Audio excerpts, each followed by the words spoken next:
Hi guys, and welcome back to Rocket City Yarn's podcast. I'm Lisa, and I am Rocket City Yarn.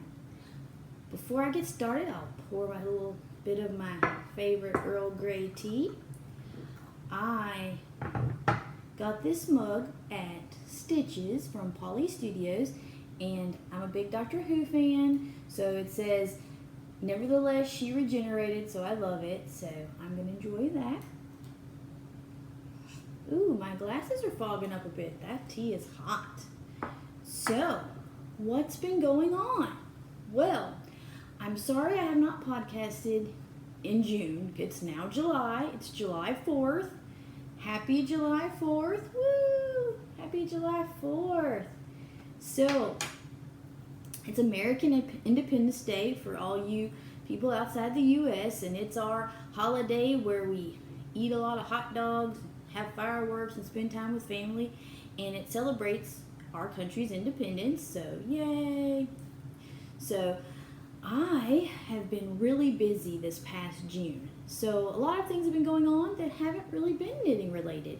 So one thing, it was my birthday, so I was 39. I know, last year in my 30s. Well, all I can say about that is I'm gonna make it count. Next, we took a short weekend trip to Chattanooga, Tennessee, which was awesome because I hadn't been in several years, and it was really nice to get out of the house and not go too far away, but to just get a little fun. And we just ate some good food, and we went shopping, and it was a great time. One thing I got to do while we were in Chattanooga, I know you're saying, you own a yarn company, you can dye your own yarn, why are you buying yarn? Because I'm an addict, clearly. No, I couldn't resist. So I got to go visit this local yarn store that had, I think it was called the Genuine Pearl, P-U-R-L, on Market Street, and they had some beautiful yarn on sale, so I couldn't pass it up. And this one was 45% merino, 35% silk, and 20% bamboo, and to DK weight. So it's really, really interesting, and I thought that would make such a beautiful cowl for me for the fall, or for a little Christmas present, maybe even a gift for a holiday for somebody. So I decided to try it out, and this is the Plymouth Reserve yarn, so it's pretty. So awesome.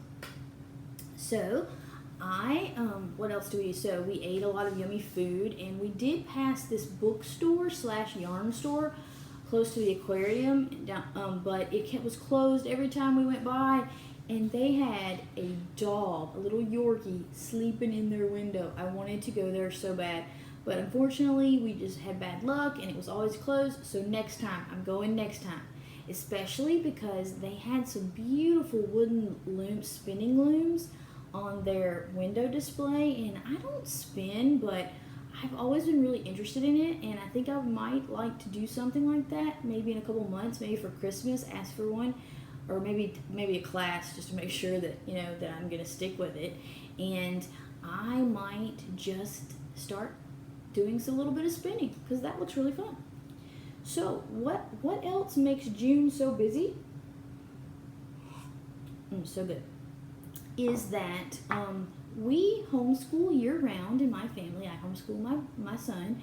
So it's kind of like the end of June, it's his birthday, and so I kind of look at June is kind of like our end of year, and so end of our school year. And the reason I look at it like this is because here in northern Alabama, July and August, even September, are crazy hot. I mean, we're talking 90s and above, and humid, and it's almost too hot to even go to the pool hot. So we get a lot, so we stay inside, in the air conditioning, and so we get a lot of work done in the summer. So it's honestly, and there's not a lot of interruptions, it's quiet, we don't have a lot going on between July, August, and September, because we have a lot of activities that we like to do when the weather gets nice in October, November, and holidays come up, and so it's really good for us that we get a lot of work done in these months. So we actually start homeschooling, so this will be the start of a new grade. And this year, last year I did one curriculum, and then I just supplemented it. Well, this year, with starting my new company, I really felt that I loved the first curriculum we were doing, but I still need to supplement it with some other work.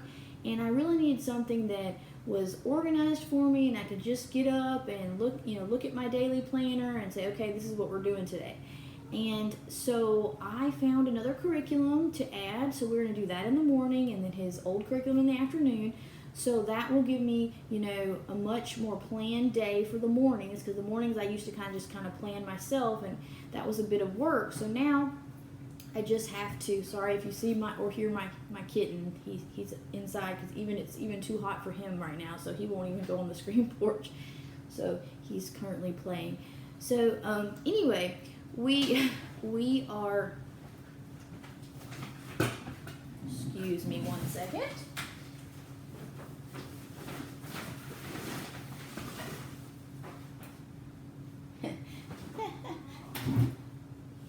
He got in my yarn when I wasn't looking. Okay, so we're not going to do that. Okay, kitty cat. So anyway, so we do a lot of work in the end of summer and early fall time period. So I started this new curriculum, and it has a lot of art and music, and I think it's going to be a really good curriculum for my son. So right now I've been learning about it, planning it, ordering the supplies, getting the schoolroom cleaned out from last year. 4 trash bags full of stuff. We do a lot of stuff.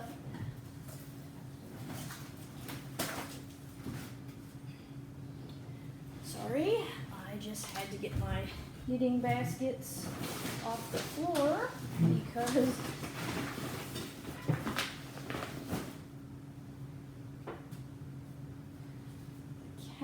was getting into things. So, live TV. So, I had my yarn sitting on the floor next to me, and that clearly was too much for my kitty cat to resist. So anyway, so I've been getting all of my yarn together and getting everything ready to plan for a pretty busy next couple of months. Now, one thing that I did do, which I don't believe I talked about on my podcast last time, is I think I said I was planning to go, but I hadn't gone, was we had Knit in Public Day in June, and there was a crazy fun thing at our local yarn store, our Yarn Boutique of Decatur, and they do kind of a thing where you go and you sit in the coffee shop and you all knit together, and there's giveaways, and of course I won something because her giveaways are so nice. Some pretty yarn, and it was KFI Luxury Collection Indulgent Sport hand painted yarn in the colorway Violet Florentia, and it's pretty. And so it's just a one single skein yarn. So I'm 100% superwash wool. It has no nylon in it, so couldn't use it for socks. But I was thinking, and it's a size 2, so I'm like, I'll make a cute little shawl, kind of like shawlette. So I just started a very simple shawlette pattern. If you wanted to see it, it is just, one little triangle shawlette pattern. It has the little, kind of stopped in the middle row here, but it has the little spine in the middle, and then it increases on either side. And it's just a pretty little yarn, and I thought that would make a fabulous gift for somebody for Christmas, because every year I have all these wonderful plans to make and knit things for Christmas, and then I don't always get it finished. So this year I said I'm going to plan ahead. So I'm trying to think of everything in kind of relation to gift giving.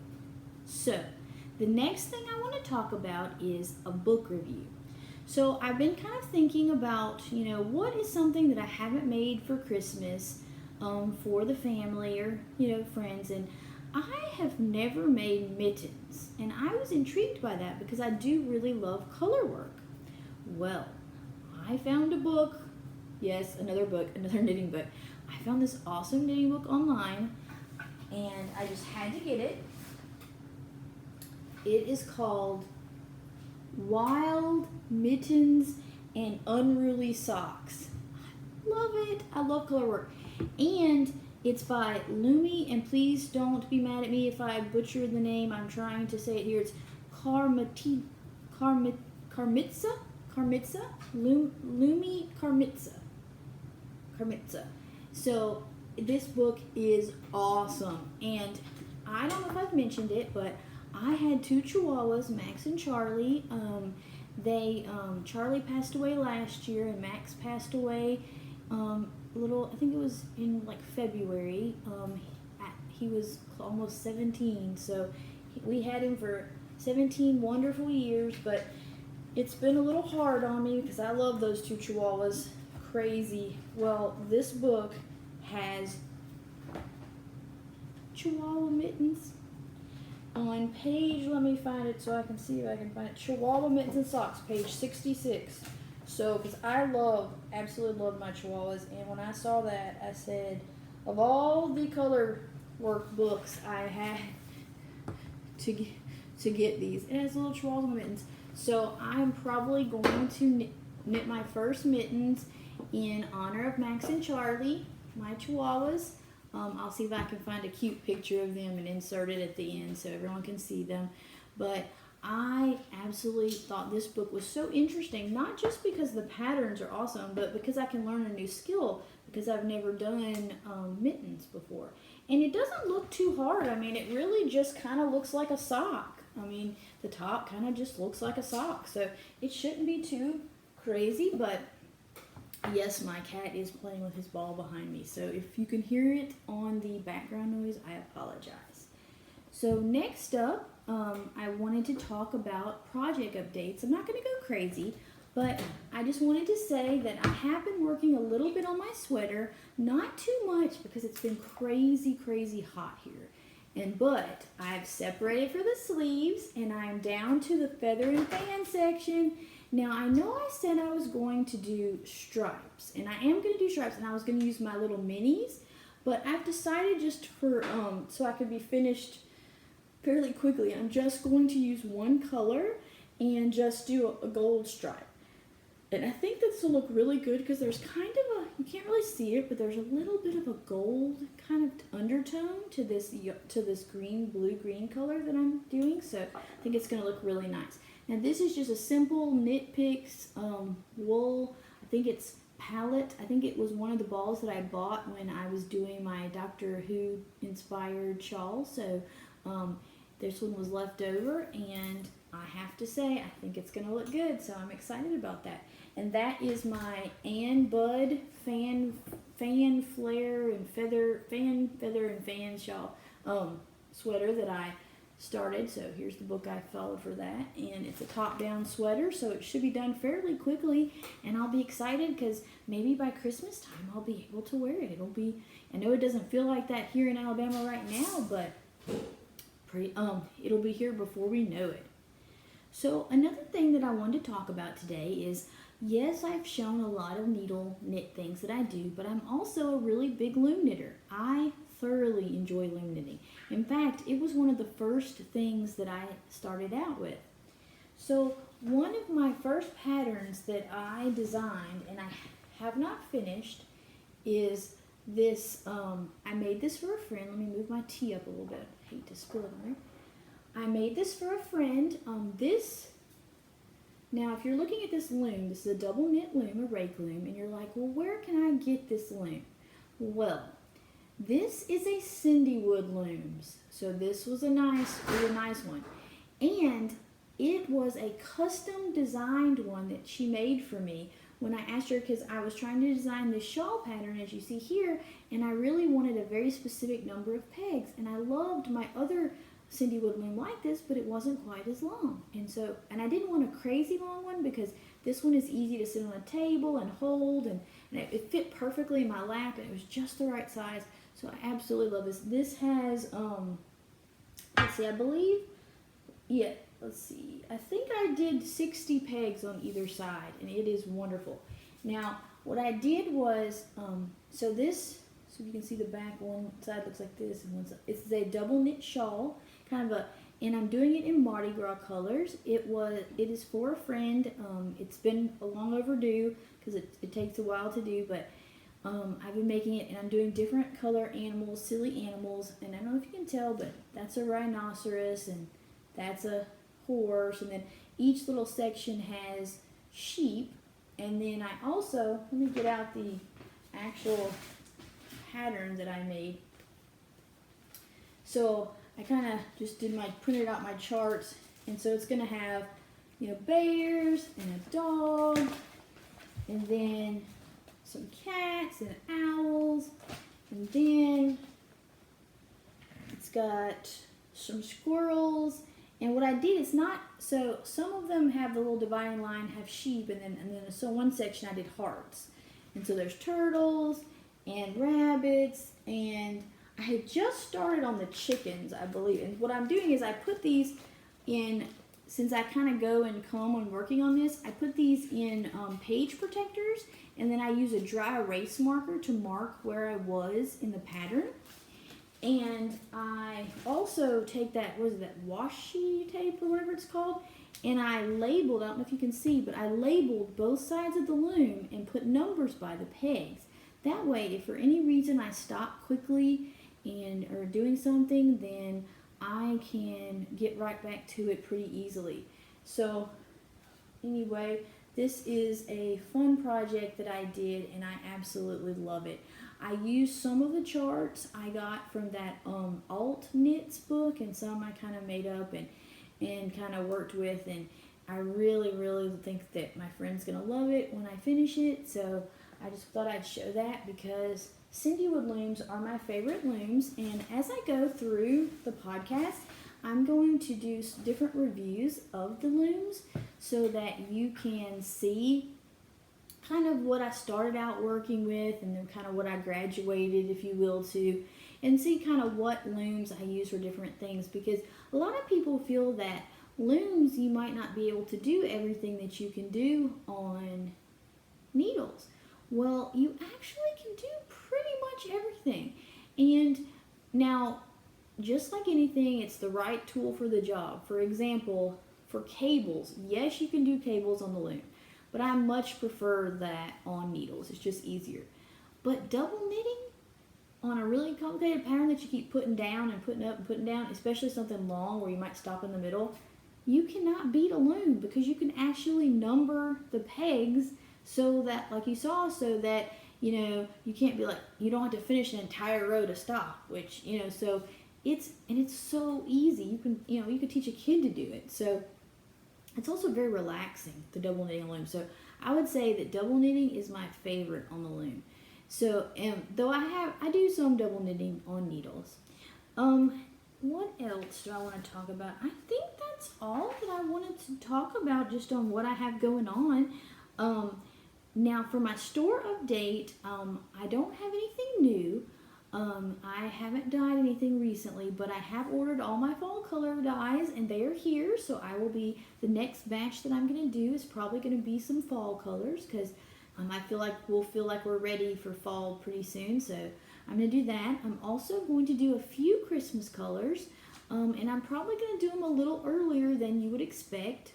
So I'm probably going to do them pretty much maybe in the next month or two, so that people that are doing Christmas want to do Christmas cards, or they want to do, pictures, and they want to make scarves for their family or hats and everything, that they'll have their yarn in time. So next up, I'd like to talk about giveaways. So if you follow me on Instagram, and I hope you do, at Rocket City Yarn Company, you'll find that I did a giveaway for my birthday month. So I gave away a skein of yarn. It was 4 mini skeins, and in order to enter, you had to subscribe to my Instagram if you didn't already, subscribe to my YouTube channel, follow my written blog, because I do a written blog on my website, and then I said you could add some friends or forward to friends. So I have a winner.